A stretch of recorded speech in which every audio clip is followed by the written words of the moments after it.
Hi, I'm Laura Handke, Lake Oswego's transformational voice teacher, and I'm here in Lake Oswego, Oregon, in my home with my husband, George, and this is my cat, Lynn, and we're going to be starting a little video process for you today, and I'm going to pause it right now and go ahead and hand the camera back over to George. So here's the situation, basically. I developed a horrible disease called diverticulitis, and I had to have a big chunk of my colon and some of my small intestine removed. And I now have something that's called a stoma with a colostomy and a colostomy bag. And having had this, well, let's see, it's early July now. In fact, it's July 5th. And my initial surgery date was September 18th of last year. So that's how long I've been dealing with an ostomy, a stoma, and a poop bag. And I've discovered there's a lot that I wish I had known before having my surgery. So that is really the whole point of this video process that we're going to be doing, is to provide education for people who may need to have ostomies and have a stoma, and let you know what the process might look like for you once that surgery is over. So with that, we're going to shut the camera down temporarily. I'm going to take you into the bathroom and show you what it looks like to drain your ostomy bag. Okay, so here we are. I have got a full ostomy bag that needs to be drained. So I'm just going to show you kind of what this looks like. But to start, here is just kind of an example of what we've done to my bathroom since I had my surgery, because I don't shower normally anymore. At first I was just using these wipes to clean myself. I use these. I keep them here all the time for whenever I need to clean up any kind of splatters or whatever. And I got two different kinds of tissues here. These are all helpful for cleaning out the bag. Okay, so this is kind of what it looks like here. Now, just know I happen to have diarrhea today, which I don't always have. But yesterday was the 4th of July, and we had food and drink and people here. So I've got a full bag here that I need to drain. And I just messed up. Now, see, this kind of thing will happen sometimes, especially when you have diarrhea. So we're going to pause for a minute here. There you go. Okay, so after you drain your bag, which honestly, I don't usually have a mess like that, but it does happen from time to time. So it's just something you got to contend with, I mean, it happens when you don't have a stoma too, I guess. But so you want to make sure that the opening of your bag is clean. Otherwise, it can get stinky and it's going to kind of get all over the place. So you want to make sure you kind of clean on the outside. These little flaps here, you want to make sure you get the poop out from underneath those. And I use wipes. Any kind of wipe. A little alcohol wipe will do fine. You do not want the alcohol on your skin, but it works just fine for cleaning out, the opening of your bag. So you do that, you dry it off. Just make sure everything's kind of nice and clean and dry. And of course, you can wear gloves, which a lot of people do, and I do sometimes. But I find it does kind of interfere with the dexterity in my fingers. So I usually just wash my hands really good afterwards. But here you go. Now you just roll it back all up. You seal it. And now your bag has been drained and clean. All right. So this is just one of the other things that you have to deal with when you have an ostomy bag. Check this out. Guess what this is? It's gas. Yes. Now, what I'm going to recommend is that you don't do this in your husband's car because I tried that once and we'd wished I hadn't. But anyway, you got to burp these things because sometimes they get filled up with gas. And there's kind of a special way that you need to do that, especially if it's not a clean bag and it has, some poop in it and stuff. So this has a filter that actually is supposed to release the gas, and it does for like the first day or two. Doesn't work after that. So you just kind of have to do this manually. So you pull it out, you got all this gas in there, which is really annoying when you're sleeping, by the way. And some of them, I guess, have little openings that you can just open them up and then, the gas just goes out. Well, I don't have those. This is what I have, and I have a supply of these. So you just kind of go like this. You just press the gas down. You hear it go, shh. Make sure it's down here, fold it back up, and there you go. Except I got to do one more fold here, and that's how you get your back flat again when you have a little bit of flatulence. much for joining us today. So here's the most fun, not, and time-consuming part, which I understand some people are actually sent home from the hospital not knowing how to do this, which is totally not okay in my book. So we're just going to show you the whole thing. This is changing the bag, and you got to clean out your stoma before you put the new bag back on. So I have a 2-piece. This is the barrier, and I use this adhesive remover to loosen up the adhesive on the barrier so that this will all come off without damaging my skin.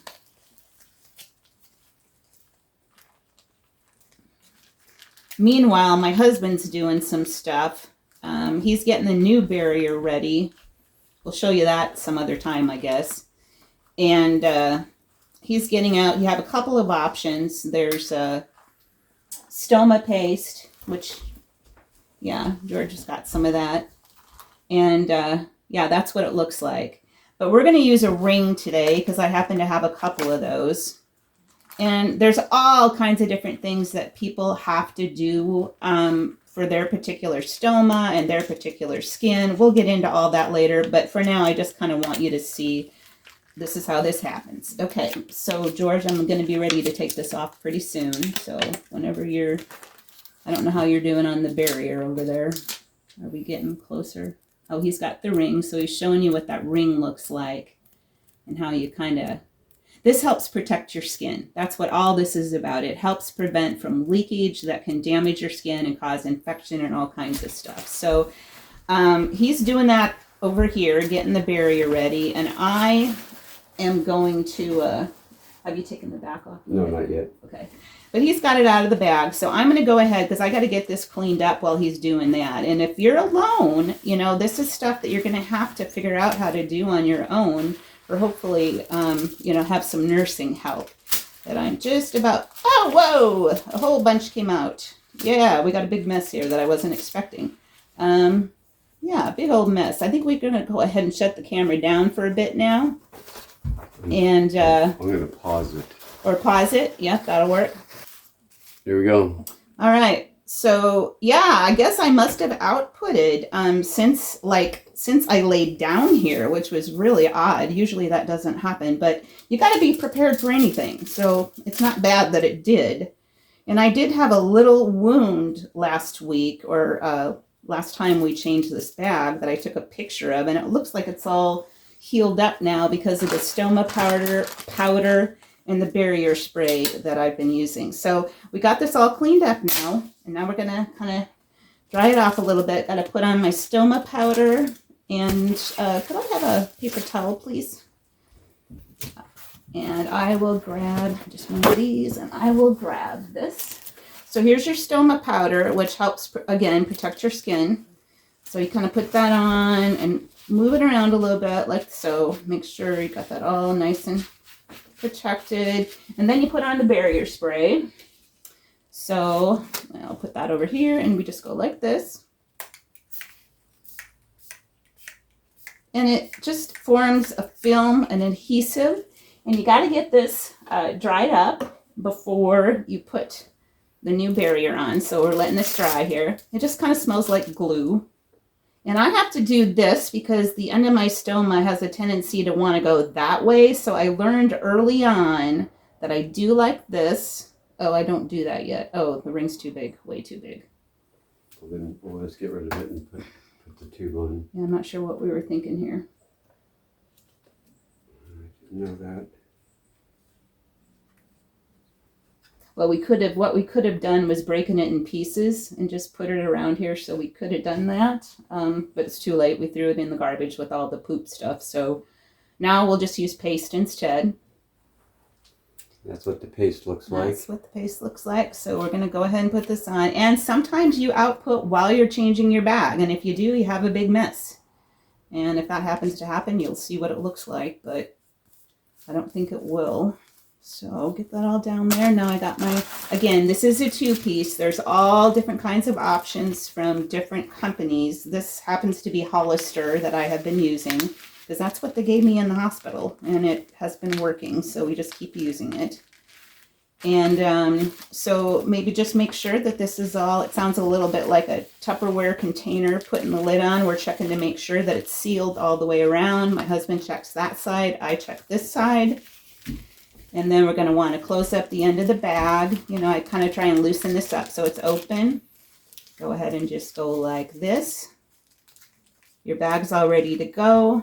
I usually just kind of tuck it into my underwear like this. But first, before I stand up, I'm just going to put my hands on this, and the heat will help the adhesive adhere to my abdomen.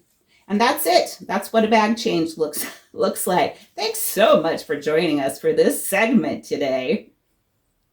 I'm Laura Handke, Lake Oswego's transformational voice teacher, and I decided to start creating this video while I still had an ostomy and a stoma, because there are a lot of things that doctors don't tell you about what it means to have an ostomy and to go through major surgery.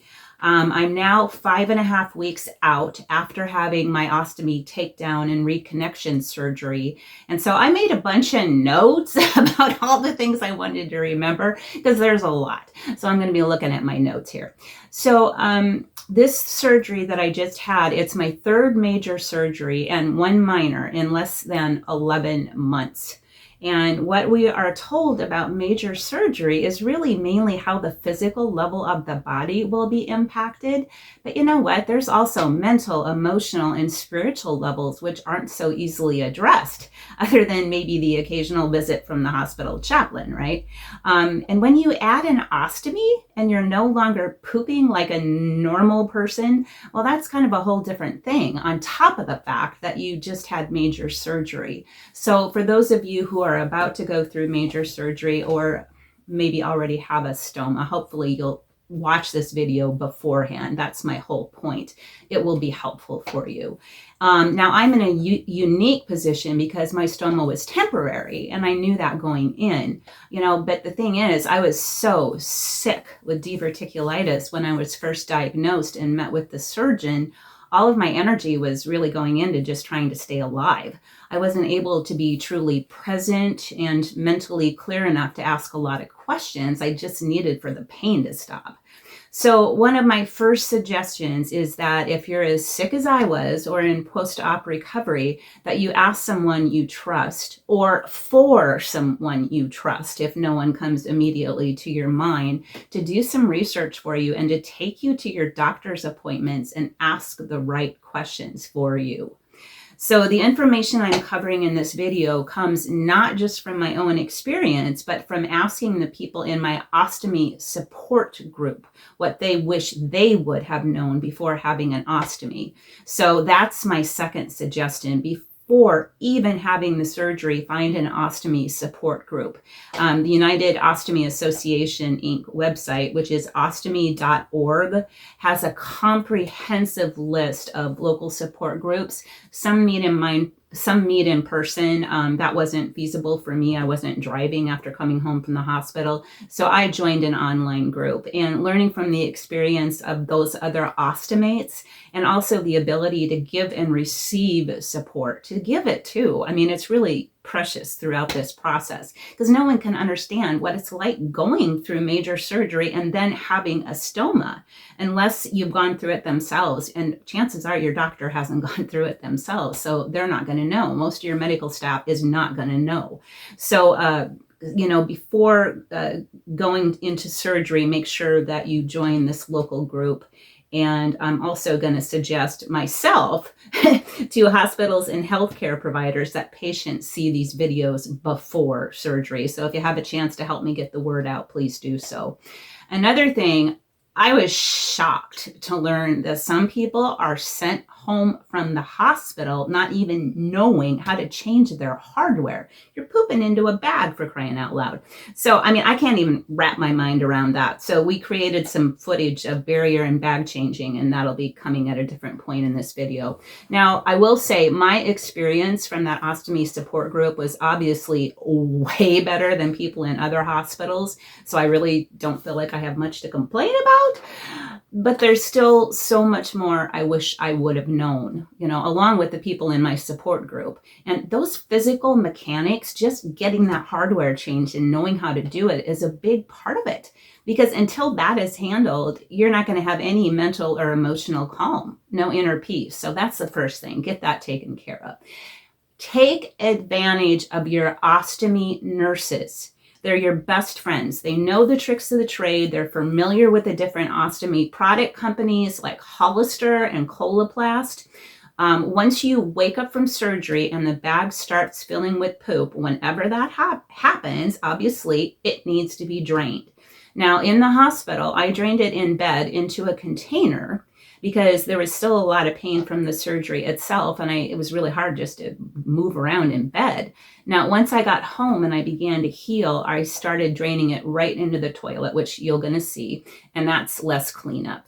But suggestions are keep plenty of tissues, wipes, a little alcohol wipe pads are great for cleaning out the inside of the mouth of that bag. So keep those supplies with you so they're handy. And what did I say here? I said the opening of the bag. Oh, clean out the bag really good before you fold it back up again, because it does get stinky after a few days. And I talked about this in another part of the video. I usually change mine a couple of times a week, and I was fully capable of changing it on my own. Although in my case, my husband was here and he knew how to help me. So he did. So that's great. Now, here is one issue that wasn't an issue for me, but it is for a lot of people.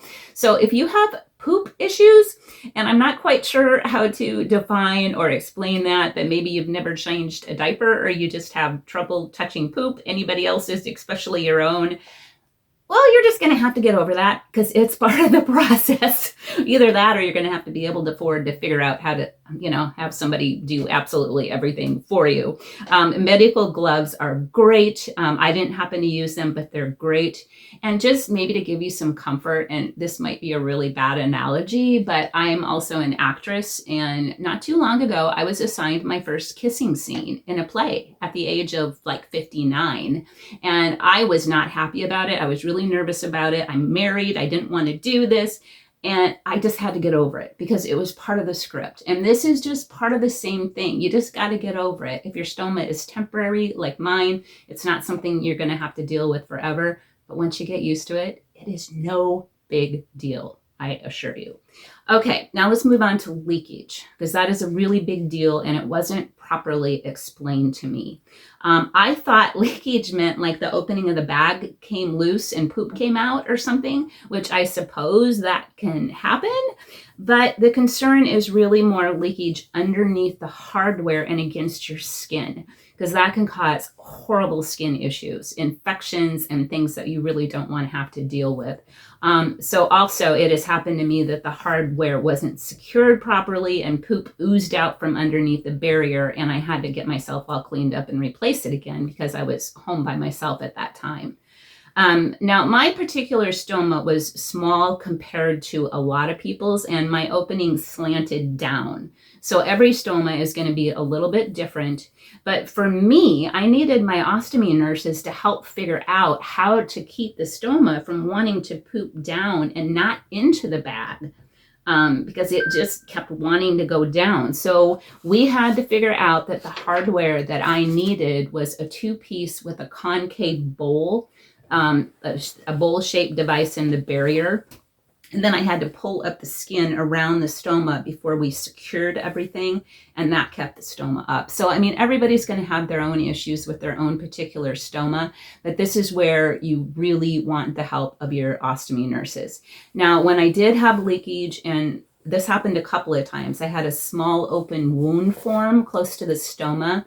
We realized that I needed to add either stoma paste or a ring, and also stoma powder and barrier spray. And we put that on my body to protect the skin, which is very helpful. And one last thing I do want to say is that all of this can really itch. Like I itched all of the time. And I also had a big incision here that also itched. So especially if you're exercising or it's hot and you start to sweat underneath the barrier, honestly, it can be a little miserable. So you want to be aware of that and try and avoid scratching if you can, because you can really get bad skin issues. Now, for me, I wasn't showering normally when I had my stoma. A lot of people do. They just take all the hardware off and shower without it, and that's perfectly wonderful. Actually, I encourage it to you. But for me, for whatever reason, I just wasn't really comfortable doing that. So I wrapped saran wrap around myself, and that's how I showered. I would do just a little mini shower, shave my legs when I could, use a little hose and have a little mini shower. And, that's how I did it. But I have been told, and I mean, because others don't approach it that way at all. Plenty of ostomates feel totally safe getting into a hot tub, swimming. But I have been told that Sure Seal rings are the way to go if you want waterproofing. So you can do those things with your barrier and it easily washes away. Still, you do want to be careful what you put on your skin and make sure that the barrier will stick. And that can cause the skin issues, and, refrain from itching, and talk to your ostomy nurse. All right, moving on to the next topic. Before coming home from the hospital, you want to have the right foods available to you, okay? Lots of protein, healthy fats like avocados, plenty of fresh fruit and vegetables. For me, Nancy's yogurt, which is loaded with healthy bacteria, fresh fruit bowls, protein supplements in liquid form to add to my smoothies, and powder forms also, and granola for parfaits were all instrumental in my healing. And I always made sure I had that stuff. When I couldn't go to the grocery store, someone else did it for me. And I wasn't able to prepare any of these foods for myself for quite a while either. So you're not going to be able to prepare it. You need help with this stuff. But then I was really happy again when I could. All right. So I mentioned the mental, emotional, and spiritual element earlier. And honestly, it's a lot to unpack. For now, I'll just say realize that there are no quick fixes. When you undergo major surgery, and I'm talking even laparoscopic surgery, which mine was more intensive than that because my case of diverticulitis was so bad.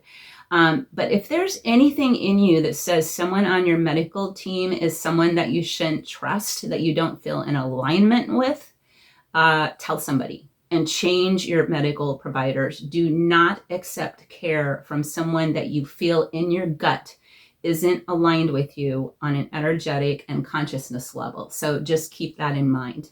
Don't be afraid to ask for different providers, and don't be afraid to voice your concerns to someone who is trustworthy and will listen to you. Now, after being released from the hospital, again, make sure you have sufficient support physically in your home, but also mentally, emotionally, and spiritually. I did a lot of reading and a lot of meditating, a lot of spiritual books. I kind of went through one after another. When you're physically able, write down what you're experiencing and share it with people you trust. I mean, no feeling or frustration is bad. Everything is coming to the surface to tell you what your body and spirit needs and wants in order to heal. Personally, I found my emotions right on the surface, like all of the time. I'd be bawling and sobbing one minute and then just hysterically laughing the next, and it's all okay. And that's really what it boils down to, is realizing you're okay. You will be okay. And having an ostomy is kind of like learning how to cook. You just have to get the cookbook, the ingredients, and then start taking the steps. And you'll be even more than okay. You'll be fulfilled. I was. It'll all be okay. I wish you well. I wish you health. I wish you happiness and radiant light and joy.